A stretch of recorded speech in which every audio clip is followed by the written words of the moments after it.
got magnums too. And they don't kill cars. They kill niggas.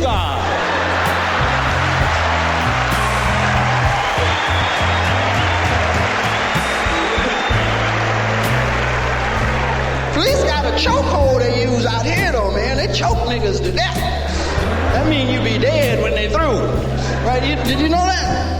Wait, the niggas going, yeah, we know wife. No, I had no idea. Yeah, two grab your legs, one grab your head, it'll snap. Oh shit, he broke. Can you break a nigger? Is it okay? Let's check the menu. Yep, hey, you can break a nigger right there. See? Let's drag him downtown. Okay. And they got them dogs that sick on your ass, right? Them German shepherds and shit. Nasty motherfuckers, right? Some places they got them Dobermans, Doberman pinchers. Them some bad motherfuckers. They fast, too. They catch the average white boy.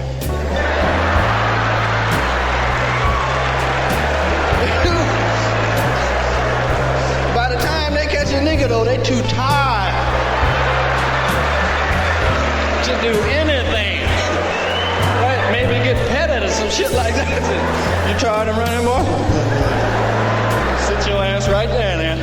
Won't get on. You all right? I saw him let one loose on a young brother about 16 in the alley. Police jumped out the car and sicked the Doberman loose on him. And the brother was low running. He was down in here. And the dog was on his ass. And it must have got good to the brother because he shifted into overdrive on the dog. Yeah, the brother had a cap on. He just went.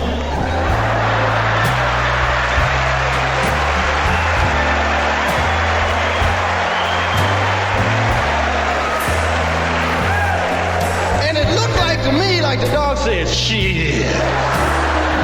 Motherfuck that nigga, man. Shit, he gonna kill me out here. Shit. A biscuit, yeah.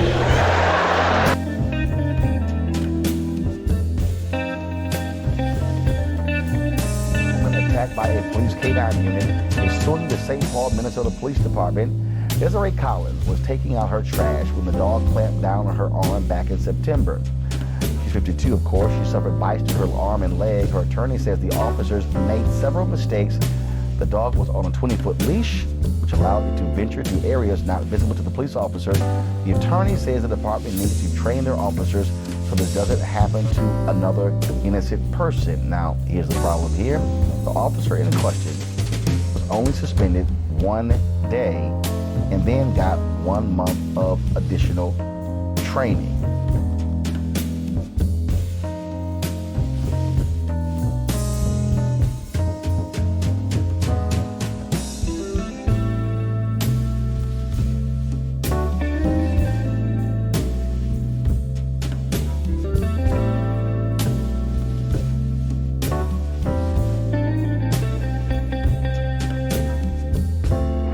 Disrespected person in America is the black woman. The most unprotected person in America is the black woman. The most neglected person in America is the black woman. And as Muslims, the Honorable Elijah Muhammad teaches us to respect our women and to protect our women. And the only time a Muslim really gets real violent is when someone goes to molest his woman. We will kill you for our woman. I'm making it plain, yes. We will kill you for our woman. We believe that if the white man will do whatever is necessary to see that his woman gets respect and protection, then you and I will never be recognized as men until we stand up like men and place the same penalty over the head of anyone who puts his filthy hands out to put in the direction of our women.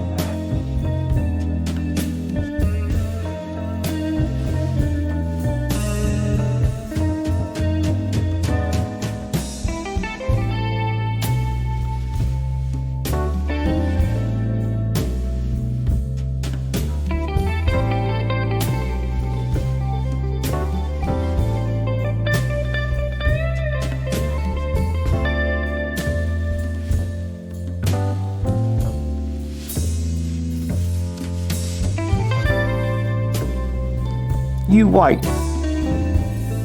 You the prosecutor. You got to get elected. Huh?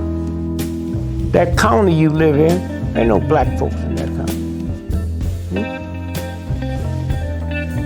So here's a white cop shoot 12 black folks dead. You think you gonna prosecute them?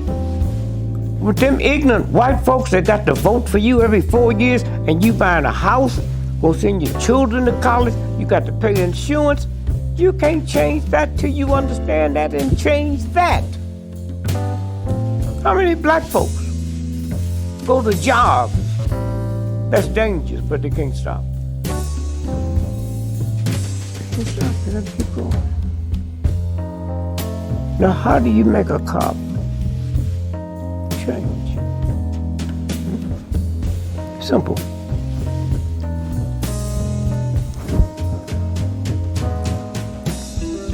You pass legislation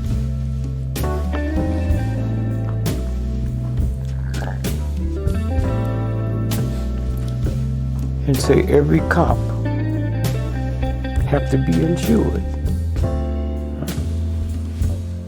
So we take out policy. Everybody carry a gun, have to be insured.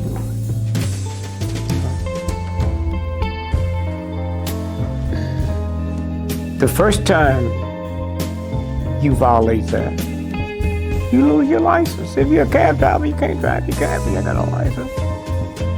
Now, do you hate niggas more than you like feeding your family?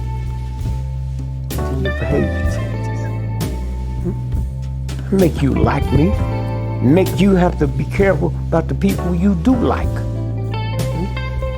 Let every cop, their children to go to school for free. Because you got to give them something that they can't afford to lose. It's that simple. You drive down the street, you get 5 moving tickets, you lose your license. That's what make you stop at that stop sign. But they don't. The system doesn't want to punish cops. I didn't say that. I didn't ask you the question. I didn't say did they. I said, here's how you do it. You telling me they don't want, huh? I'm leading into something. No, I don't want you to lead into something else. Cause my ignorant grandmother, you have to tell me they don't want to punish cops like I don't know that. Before your ass was born, I knew that. I said, give them something to lose. Do you hate me, motherfucker, more than you love your children? Huh?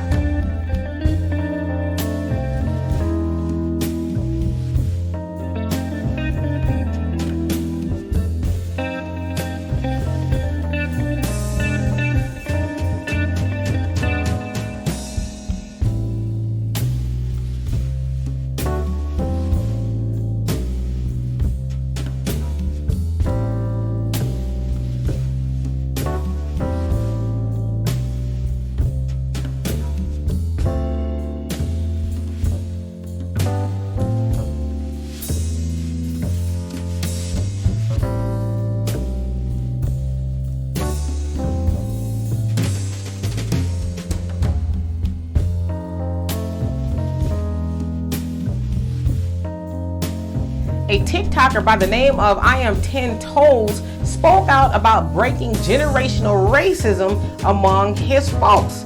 Check it out. I'm gonna let you guys in on a little secret about white people. Every single white person knows somebody who is racist. Racist towards black people, racist towards Spanish people. We all know somebody. It might be our family member, it might be a distant relative, it might be a coworker, it might be an old friend, but we all know somebody. Personally, I come from a whole family of racist people. Yeah, my entire family is Republican too, okay? My dad's parents are racist, and my mom's parents are racist. Okay? So, I'm literally going against everything by talking about this. I am putting my own life on the line by speaking about this, and that's what we all should be doing. See, we could have ended this a long time ago, but people like my mom listened to these racist comments that their parents were making and didn't speak out against it. They kept their mouths shut. Or they agreed with them silently, you know? But they didn't do anything about it. They continued to let this be passed on generation after generation. Oh, my mom never told me or taught me any racist ideologies. She continued to let it happen because she didn't speak out against it when her parents were talking about it, or my dad's parents were talking. So if you are against racism and you are against discrimination and you're a white person, you need to speak out about it. Otherwise, you are allowing this to continue generation after generation, and you are just as much a part of the problem as anybody else. So yes, you heard him right. He said that white people could have stopped racism a long time ago by speaking out against it. He brought up his mother as a perfect example. He said while she may not necessarily be racist, but she allowed racism to continue within, her parent circle and her husband, which is his dad, I guess, by not speaking out against it. And he says if you're quiet about it as white people, you are pretty much condoning it as well. And so apparently he's going about breaking that and speaking out against it. And he is absolutely right. Racism could have ended a long time ago if white people would have stopped it, because oftentimes we in the black community get charged with stop racism. Oh, we have to do our part to stop racism, but we know we can't stop racism because we didn't start racism, and we know that black people have very little control of anything in this country, let alone stopping racism, right? So I agree with him 100%. It's going to take his folks to stop racism. But see, the problem is we know that they benefit greatly from racism. They always have, right? They've always benefited from racism, which is why they are where they are in society due to the racism that they created. Will white people ever speak out wholeheartedly as, a majority against racism? Probably not. But in the meantime, we as black people can do our part, and that's not vote for racism. Because if y'all notice, he said most of his family are Republican, but it's not just the Republicans, it's the Democrats too that are very racist. So we can stop voting for racism, and we can stop spending with racism as much as we can, right? And start pouring into our black-owned businesses so that we can build something of our own. But again, I agree with him. It's on them to stop racism. Will they ever do that? Nah, probably not. But we should do all we can on our behalf to lessen the blow of racism.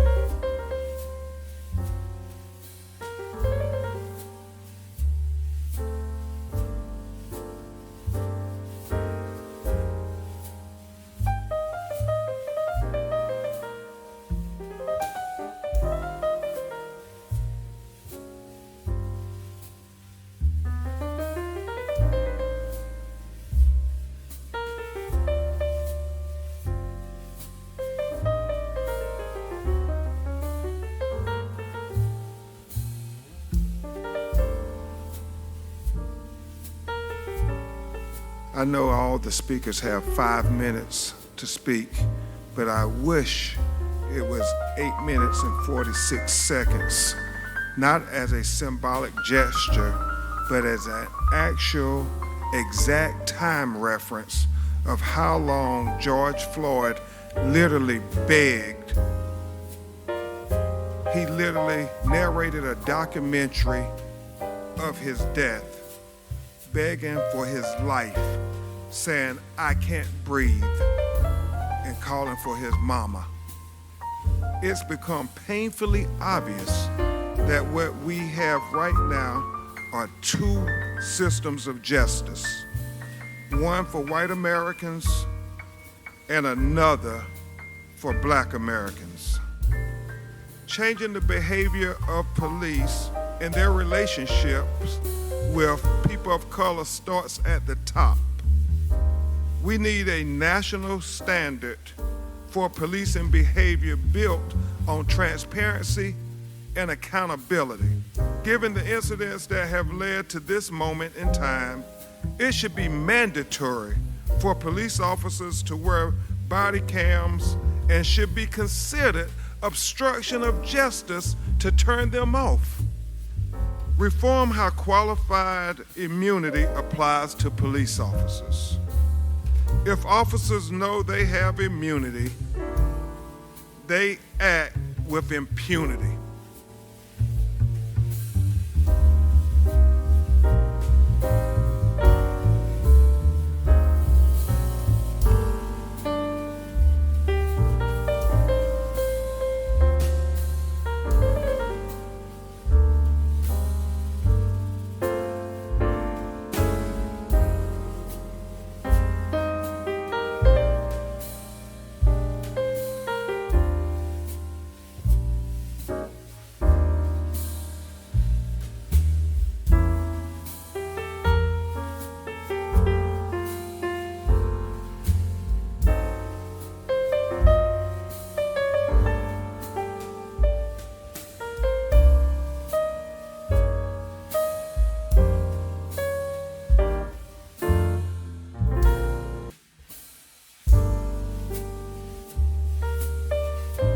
We want freedom by any means necessary. We want justice by any means necessary. We want equality by any means necessary. We want it now, or we don't think anybody should have it. So whatever kind of action program can be devised to get us the things that are ours by right, then I'm for that kind of action no matter what the action is. I don't think when a man is being criminally treated that some criminal has the right to tell that man what tactics to use to get the criminal off his back. When a criminal starts misusing me, I am going to use whatever is necessary to get that criminal off my back. And the injustice that has been inflicted upon Negroes in this country by Uncle Sam is criminal. Don't blame a cracker in Georgia for your injustices. The government is responsible for the injustices. The government can bring these injustices to halt. And what you and I have to let the man know is we are peaceful people. We are loving people. We love everybody who loves us. But we don't love anybody who doesn't love us.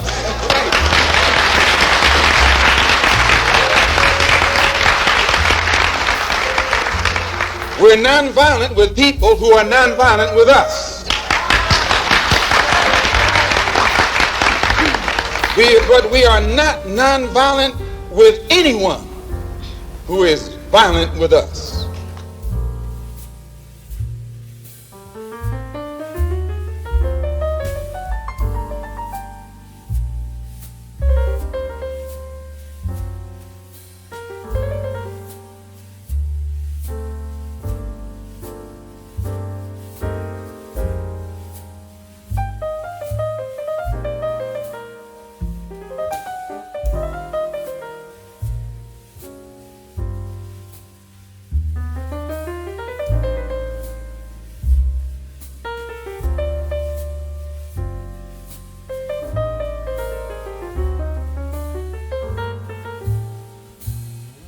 They didn't knock on the door. Woo! Check out Angela. You cannot come in my home. I did not give him permission to come grab you. So it's an altercation. I'm sitting there was no altercation. I don't give a damn what you heard. I don't give a damn what you heard. You understand what I'm saying? No, because this is my home and this is my property and I'm telling you to leave my home. That's what I'm telling you. This is my house. I pay these people. You crazy? I your head coming up in my house? You must be crazy coming up in here. Talking about you heard something. You heard me talking. I talk loud and I'm aggressive. And guess what? You did not knock on my door. There's no weapons here. There's nothing going on here. And you are violating my rights, sweetheart. Now, tell me that I'm fucking wrong. You can't, because I'm not wrong. You do not come in my home without my permission. Period. I don't care what you got. I don't care what you got. Because guess what? If I had just came in the house and smoking a cigarette, this door would have been closed and your ass would have had to knock. You do not fucking come in my house without my permission. With your white ass, and I'm black, and I'm scared of you. So guess what? I don't care. I don't want to hear it. I don't want to hear it. That's why you're screaming. I'm screaming because I'm screaming because you're in my space. This is my home. This is where my kids live. How I know you wasn't coming up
that we are not brutalized because we're Baptists.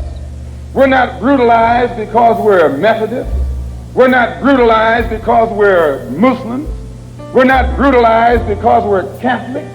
We're brutalized because we are black people in America.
When you are willing and not afraid anymore to pay the price for freedom, don't let this white man tell you that violence is wrong. Every damn thing that he got it by being violent, killing people, raping and robbing and murdering. He's doing it as we speak, and then he has the nerve to come and tell us that violence and hatred won't get it. Don't buy that.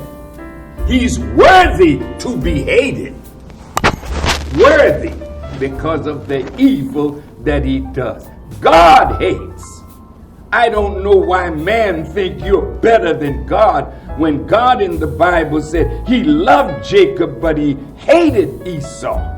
In the Bible, he said no man can serve two masters. He'll love one and hate the other. They have made us little sheep that they can walk over and run over. But when we decide it's over, and we should make that decision, it's over. We're not taking it anymore, and we cannot pass on to another generation the legacy of our cowardice when we know the problem and won't move to erase the problem.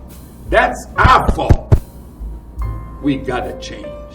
See, one of the things that our ancient people knew, yours and mine, when it got to the point where they would be extinguished, they had to fight. Even if they lost, they had to fight. So the great warrior spirit came up out of us. Same with the blacks, same in Haiti, same in Central and South America, the Maroons. All of those came to a position where they had to fight. In that church, where 9 of our brothers and sisters were shot down by a skunk, how in the hell are we justified in offering him love and he offers us death? Somebody asked me the other day, excuse me for my passion. That's brother. okay. They asked me, can you forgive him? And I looked at him, I said, no, I cannot forgive him because he knew what he was doing. He was cold and calculated, and he was just fostering the same hate. Who asked you that question, brother? Did he look like us? Yeah. Yeah, he's one of them. Yeah, I know. How in the hell? I mean, it's an insult to me An insult. that you're going to ask me, can you forgive? How long have white people been doing this kind of evil to the darker people in the earth? Well, how long Since do we have to they've been continue? here. And when we make up our mind, we're not taking it no more. Because it's better to be dead than to live under tyranny all the days of your life. This is why America separated from England. The tyranny of King George was too much for them to bear. So what did they do? They decided death is better. So it was Patrick Henry that said, give me liberty or give me death. And until we come up with that kind of mind, I'd rather be dead than to live continuously under this kind of tyranny. And when you think like that, you'll do what is necessary to move the tyrant off of you. With the help of God, we will win if we fight.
This award This is not for me. This is for the real organizers all over the country, the activists, the civil rights attorneys, the struggling parents, the families, the teachers, the students that are realizing that a system built to divide and impoverish and destroy us cannot stand if we do. All right?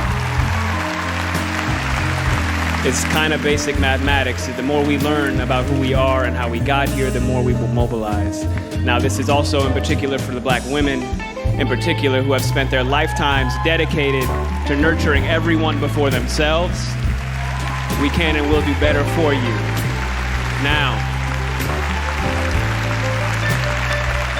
what we've been doing is looking at the data, and we know that police somehow manage to de-escalate, disarm, and not kill white people every day. So what's going to happen is we are going to have equal rights and justice in our own country, or we will restructure their function. She was allegedly shoplifting, but Shelley's family says she shouldn't have been killed. The uniformed Paris County deputy tried stopping them. They allegedly ran off, then tried peeling off in a car. But before they left the parking lot, the deputy fired, striking Pryor in the neck as she sat in the passenger Yesterday seat. would have been young Tamir Rice's 14th and the driver's birthday. seat, and feared for his So I don't want to hear any more about how far we've come when paid public servants can pull a drive-by on a 12-year-old playing alone in a park in broad daylight, killing him on television and then going home to make a sandwich. On Greens Parkway minutes afterward.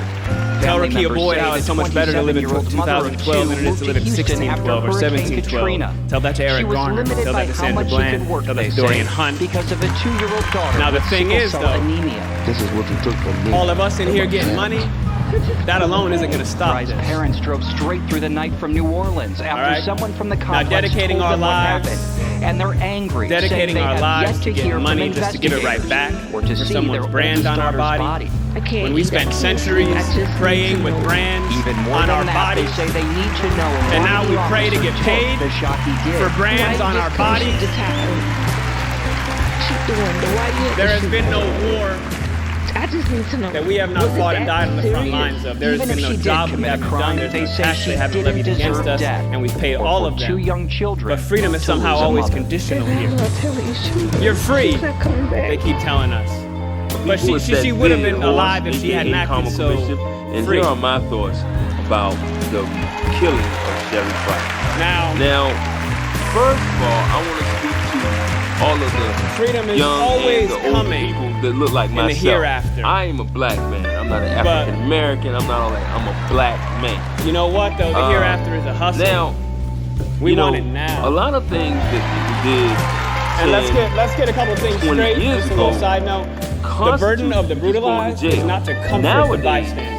That's not our job. All right, stop with all that. If you have a critique for the resistance, for our resistance, then you better have an established record of critique of our oppression. That doesn't happen anymore. If you have no interest, if you have no interest in equal rights for black people, then do not make suggestions to those who do. If she didn't sit put herself down in that position, I was like, hold up.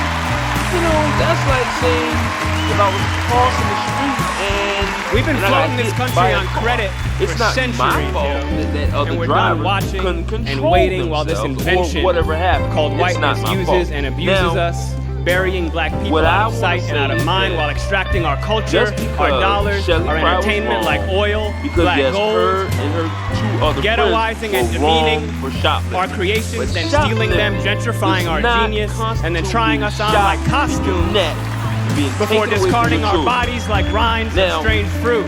He said that he was. Excuse me. Now the officer said the thing is that just because we're magic doesn't mean we're not real. And the car door. Now, thank you. Here is where it gets a little weird to me. Why would he approach a car that he didn't know who was in it if they had weapons? So then I went to thinking, I was like, he was looking for a deadly confrontation. That is the only reason, because if he was an off-duty, they said he was an off-duty police officer doing a second job that has 26 years of experience. I don't care about your experience, because people that have been doing the same job for 50 years make mistakes. So he should have known to get a detailed description of the vehicle, of the people driving the vehicle, and call 911. Now he was in a security guard role at this time, you know. But anyway, my thoughts is that there are targets on our backs, and yes, I will say that. You know, I legally carry a firearm, but I do not put myself in a position to have to use it. Now, if I have no other choices, yes, I will use it. But I got into a confrontation in my front yard, and probably legally I could have shot the guy and killed him, but I was like, I don't want to take a life if I don't have to. Nowadays, these police don't care. They will shoot you and deal with the consequences later. So all I'm saying is be careful, people. Also, you know, it's sad because Shelly Pryor was taken away from her 2 kids. One that has sickle cell. That's sad, man. I mean, this story really bothered me. You know, people are getting shot for the silliest things now. You know, people are shoplifting and they're getting murdered behind it. I think that the family should sue the city and state for wrongful death, and they should sue them for millions of dollars.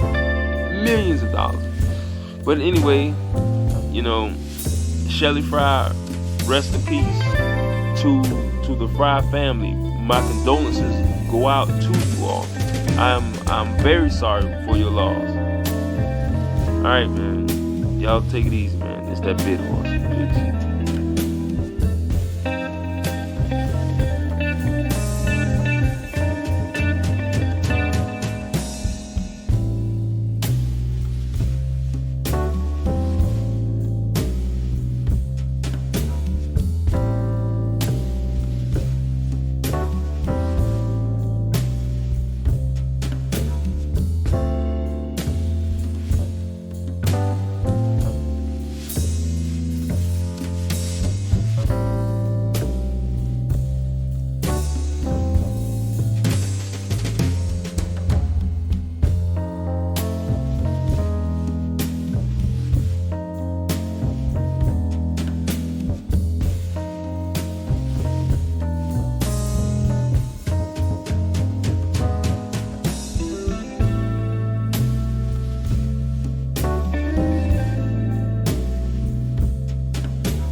Feel that law enforcement could have handled the situation a lot differently. The devastated family of Miriam Carey speak to the media just days after she was shot dead by police following a car chase in Washington, D.C.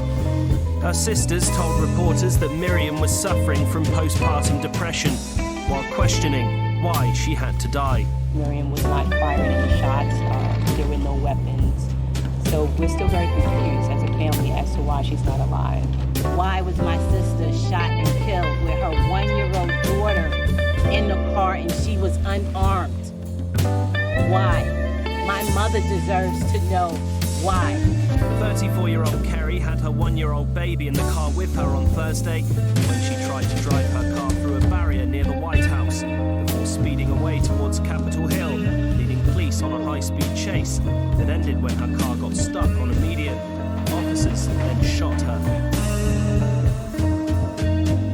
Her sisters disputed reports suggesting that Miriam may have been suffering from schizophrenia or bipolar disorder.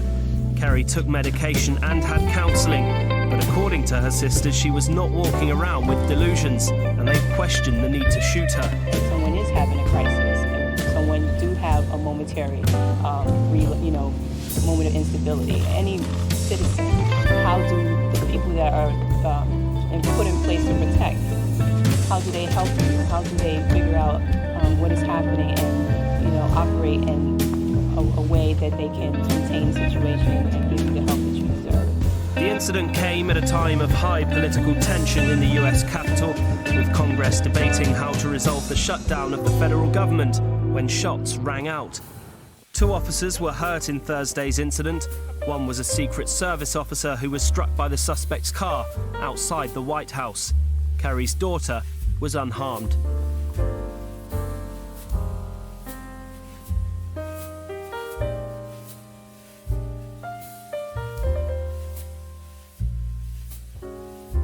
Now listen to me. Call the person who's coming to get you. Tell them they don't need to come. All right? Yes. Okay? So go ahead and call them. I'm going to take you to jail, and I'm going to impound the car. Before that, can you please open? No. I can't call them if you don't open the door. Why can't you? Because I will not put my... Use your phone. It's in your lap right there. I just don't want to put my hands down. I'm really sorry. I'm just... You're just really wrong. No. I've just seen way too many videos of problems. But you're not black. Remember, we only kill black people. Yeah, we only kill black people, right? All the videos you've seen, have you seen white people get killed? You have. I've seen an 18-year-old white boy get killed 23 seconds. Yeah. Yeah. Okay. No, that's Right.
We shut shit down. Who shut shit down? We shut shit down. Who shut shit down? We shut shit down. Who shut shit down? We shut shit down. Who city council?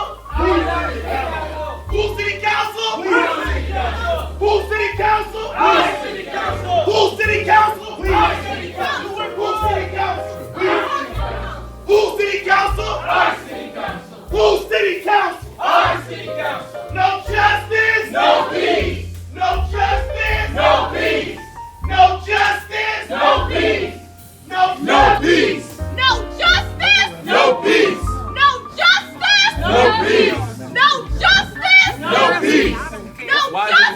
No peace. No justice. No peace. No Why would we ask? No peace. No justice. No peace. No justice. No peace. No peace. No racist ass police. No justice. No peace.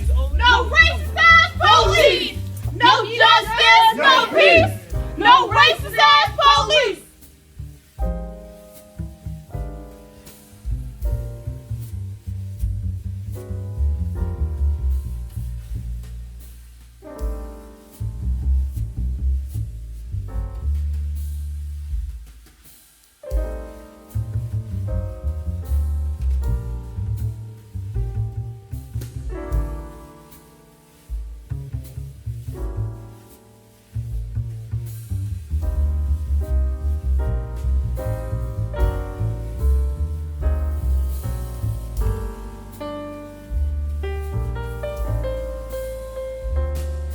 What happens to a dream deferred?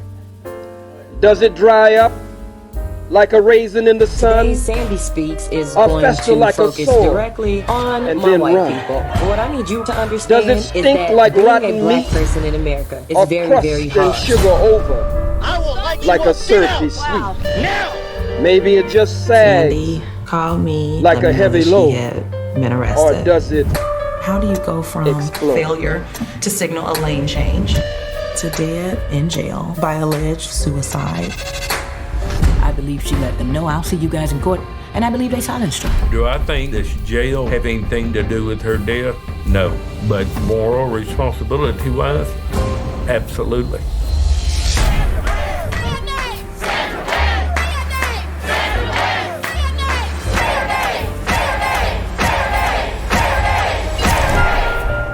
If we want change, we can truly make it happen. Sandy speaks.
Another black woman found dead in police custody. This makes 3 in 2 weeks. I'm talking about 37-year-old black woman Ralkina Jones, who was found dead in her jail cell in Cleveland Heights City Jail over the weekend. Police accused her of striking her ex-husband in the arm with a tire iron outside of a Save-A-Lot food store. She then hopped into a car and allegedly came a few feet away from running over her ex and his friend with her 11-year-old daughter in the back seat. So police arrested her, and then her ex-spouse decided not to press charges against her. The Cuyahoga County Medical Examiner performed a preliminary autopsy and said the woman had suffered no suspicious injuries, but a full report has not yet been released. In a statement, officials said the woman was observed by medical professionals 3 times from Saturday evening into Sunday morning. At 7:15 p.m. Saturday night, officers noticed that she appeared a little sluggish, and they phoned Cleveland Heights Fire Department. At 10:40, a little over 3 hours later, she was released back to the jail after an evaluation at a local hospital. And then at 12:45 a.m., just 45 minutes into Sunday, she was checked. Her vital signs appeared normal. Just 7 hours later, 7:30 a.m., she was found unresponsive on her bed. The woman's sister, Renee Ashford, told Cleveland.com that her sister was absolutely fine when they spoke to her on Saturday. Quote, she didn't complain of nothing, saying she was hurting or anything. So there's a couple layers to this. Crisis number 1 is a third black woman dies in police custody in less than 2 weeks. The bigger crisis is that 2 people per day are dying in police custody. According to USA Today, over 2,000 people died in police custody in the US in just 3 years. This is about 2 per day.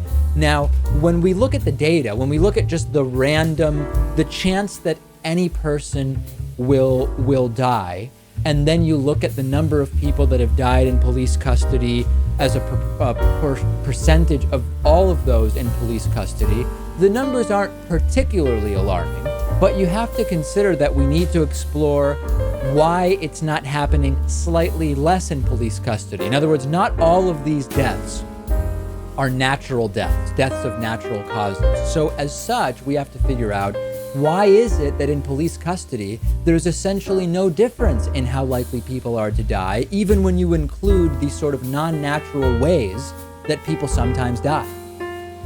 Yeah, other than some strange medical situation where this might have happened anyway, it's really something that, I don't think I need to tell this to everyone, but shouldn't be happening at all, right? I mean, this is 100% avoidable. Many of these cases are. So in this particular one, we don't yet know. She seemed fine, was checked out medically Saturday night, Sunday morning, unresponsive and dead. So we definitely need to look at that. I want to put aside for a second, though, the sort of deliberate bad acts by police. We know that sometimes these happen. Sometimes there are specific bad acts by police. Let's put that aside. The broad issue for me is that we clearly have a situation where most police, many police, too many police, are not properly trained to deal with mental health issues. In Northampton, Massachusetts, where our program started, police are far better trained on this, more social worker type skills, more non-traditionally law enforcement type intervention skills. It is far from a perfect department, Lewis, but they do have training, at least some training, in many skills that too many police departments don't really have. Many of them just don't have the right skills to approach situations with ideas and strategies and resources that go beyond sort of the traditional, stereotypical law enforcement behavior. Right. I mean, we could start a very long discussion about this, about funding and about how, different police departments have their priorities. It's a complicated issue. No question about it. And we're going to continue following these particular stories and the broader issue of police having some more training in terms of sort of emotional and psychological support that may stem from a 911 call, but really shouldn't be handled with tasers and guns and handcuffs in many cases.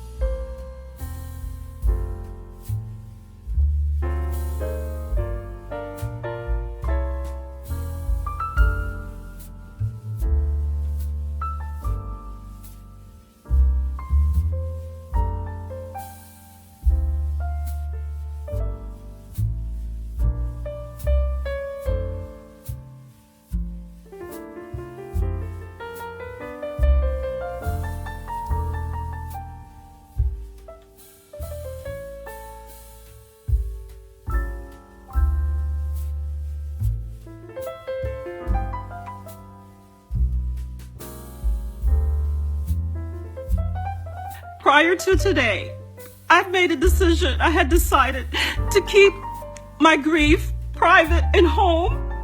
But today, I have to record. I want the world to know what a mother goes through when your child is stolen and executed for no reason.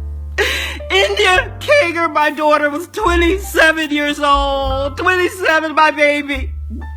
Sitting in a car at a 7-Eleven with my 4-month-old grandson Roman in the backseat. Virginia Beach Police SWAT, not a regular uniform team, the SWAT team ambushed my daughter's car, blocked her car. They threw a flashbang grenade at her car, knowing she was in the car, knowing my grandson was in the car. They fired 30 rounds, 30 rounds. Who does that? How do you do that? You know, as a woman in a car. How do you do that? 30 rounds. And they executed my baby in less than 3 hours of her being in Virginia Beach. She lived here in Maryland with us. And they won't release the names of the officers. There were 4 SWAT officers fired on her with Virginia Beach Police, but there were many more involved. How do you have a conscience? How do you do this? Please help me. Please help me. I have 2 grandsons. Roman, he was in the car. India protected him. She had bullet wounds in her back. I've seen her pictures. In her back. My daughter turned. In her back. Oh God, help me. I can't even tell you how bad this hurts. There are no words to articulate this. I'm gonna put it out. I won't stop fighting for my baby. I won't stop fighting for India. I won't stop fighting for Roman. I won't stop fighting for Evan And I won't stop fighting for Mr. Perry because he did not have due process of law. There was no arrest warrant out for him. But my daughter was in the car and they saw her. They took her life. Why? Why? How do you do that? And you have a conscience. How do you do that? They're with their families. I don't have my baby. Please help me, please.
Sided with the family of a mother shot to death by a Baltimore County police officer back in August of 2016.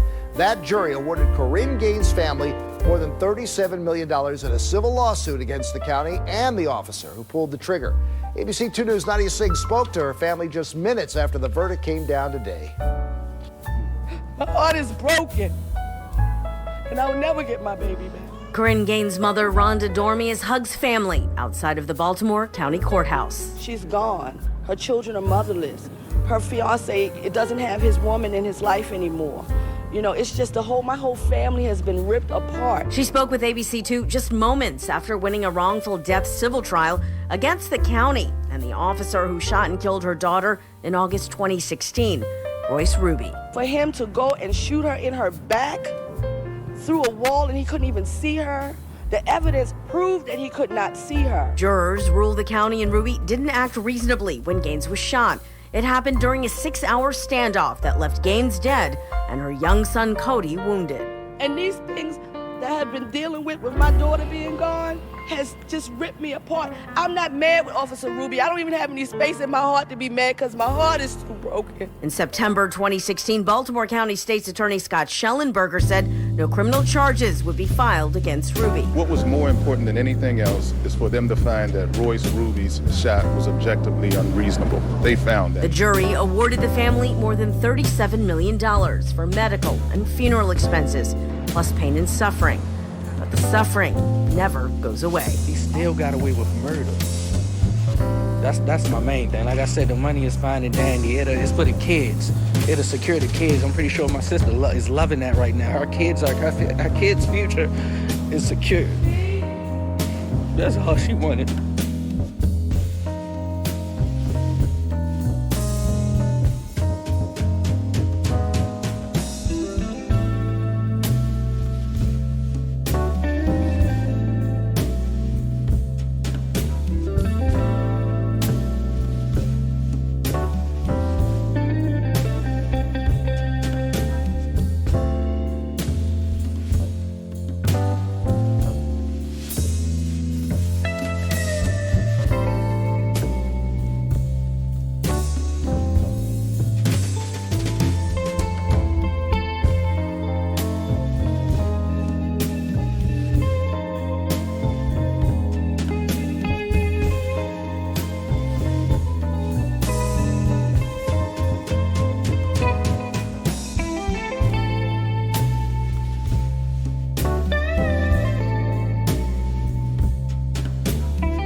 name was Fantability.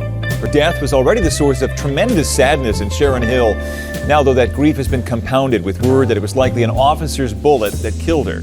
Tonight, race and culture reporter Taronda Thomas has the latest as all involved here search for answers. They're very, very upset and want answers. And one of those answers has finally come to the family of 8-year-old Fantability. The Delaware District Attorney's Office now says there's a high probability that the bullet that struck Fanta was fired from a police officer's gun. They're just very, very distraught. The grieving family now speaking through attorney Bruce Castor. I talk to them pretty much every day. He says the DA's investigation has gotten the cooperation of Sharon Hill police, who have recovered the car, but not the suspect who started the shooting. There were upwards of 25 shots fired.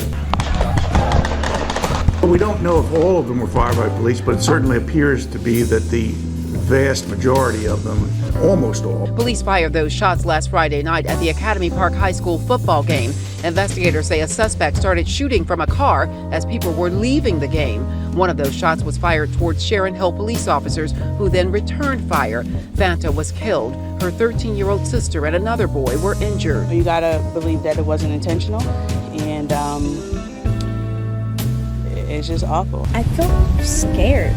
Like, this could happen to anybody. A ballistics test will determine if the fatal shot definitely came from police. Even if it did, the suspect who started the shooting could be charged with Fanta's murder. The person who was involved in firing those shots and starting this off could face second-degree murder charges. The DA's office will make a decision on whether to file charges against police as this community continues to mourn a little life lost. I think it's really sad. I mean, she was so young. As people continue to try to make sense of this, investigators are turning to the public for help. They ask anyone with information on the identity of the suspect who fired at police to step forward. In Sharon Hill, Taronda Thomas, Channel 6 Action News.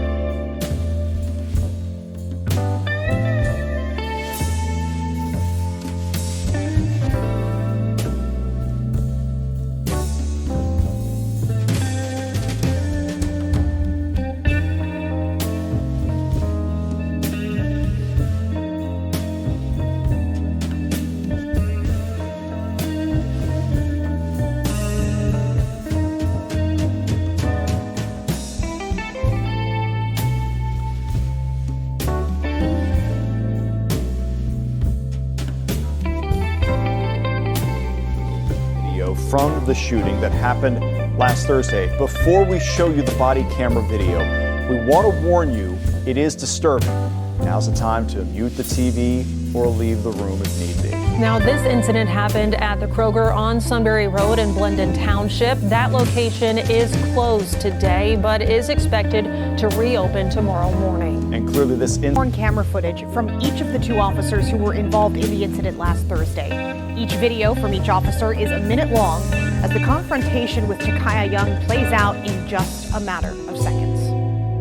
The first officer to interact with Takaya Young approaches her car under the suspicion that she stole liquor from Kroger. Hey, stop. Hey, out of the car.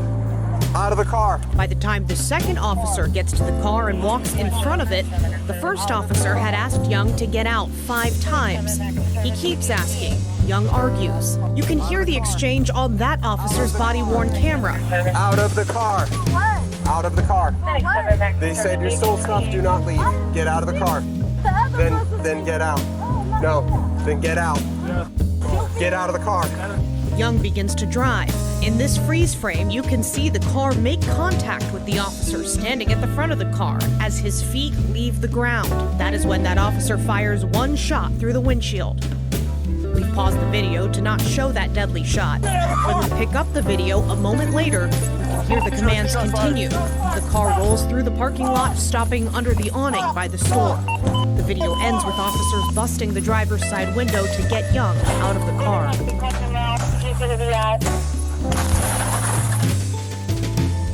People who know Takaya Young. Yeah, Caleb, what are they telling you? Well, Jenna and Jared, they tell me that Takaya Young was the life of the party. Anytime she was around, it was a really good time. They say she loved her 2 little boys with all of her heart, and she was also very close with her family. Now, as we all can expect, this was a very emotional day for the family. It was the first time they got to see that body cam video from the Blendon Township Police Department of that shooting. We were here this morning when the family came to the police department to view that video for the very first time. They were inside for less than 10 minutes and left not too long after that. In the statement from Blendon Township Chief of Police John Belford, he says this situation is a tragedy and is asking for prayers for the family during this time. I also spoke with Sean Walton, the attorney for Takaya Young and her family. He's been calling for this body cam video to be released all week long and says Young did not deserve to die. Are you surprised by what you saw? I'm not surprised because based on what the police chief stated he saw, I think what is most surprising and what wasn't quite clear was how quickly the gun came out and why. It's a tragedy, but more than anything, it's a crime. He should be immediately terminated and arrested.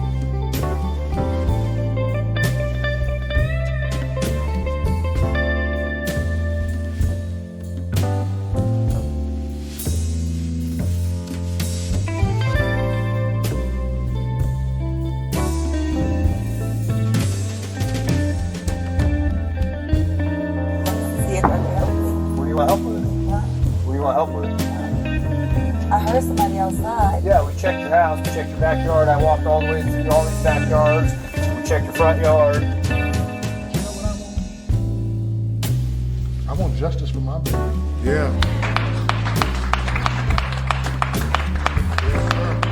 Kill the wrong black woman this time. Amen. Amen. What is your last name? Shouldn't have to think about your last name. You're not in trouble. I just need to attach. What happened? You have an ID, that makes things so much easier. I just need to get this driver's license will do.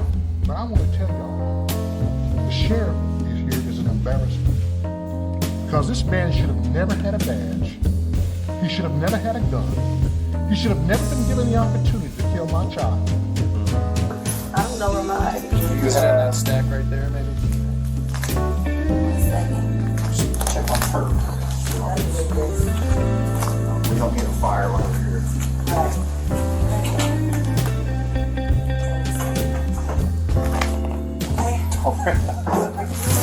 Huh? Wait for your hot steaming water. Yeah. Huh? You're not, that's where you're going. You drink your face. Okay, I'm sorry.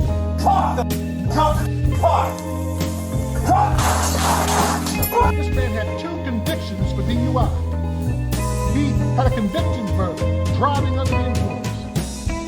And he was a member of law enforcement? What an embarrassment. What an embarrassment to this country, to this county.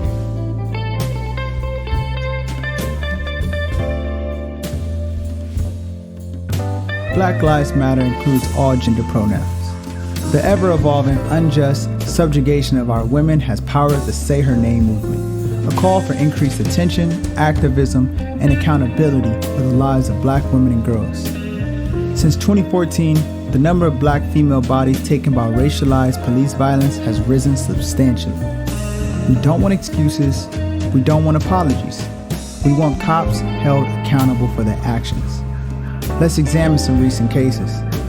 In 2010, Joseph Weekly murdered a sleeping 7-year-old named Ayanna Stanley Jones, then escaped conviction. In 2012, Dante Servant shot Rakia Boyd in the back of the head and was later cleared of all charges. In 2015, we were exposed to the infamous McKinney, Texas pool party, where Desiree Becton, an unarmed black teenage girl, was excessively beaten as she sobbed and asked for her mother. Later that year, nationwide protests broke out in response to the death of Sandra Bland, who was arrested by Waller County, Texas officers and found hanging from a noose in a jail cell just 3 days later. During her arrest, Officer Brian Encina told Sandra Bland, "I will light you up. Get out now." All of these instances influenced the outrage that followed the March 2020 death of Breonna Taylor, who was fatally shot by Louisville police as a result of a mistaken no-knock warrant. As of June 23, 2020, one of the 3 policemen has been fired, while the other 2 officers have been placed on reassignment. None of the officers face criminal charges.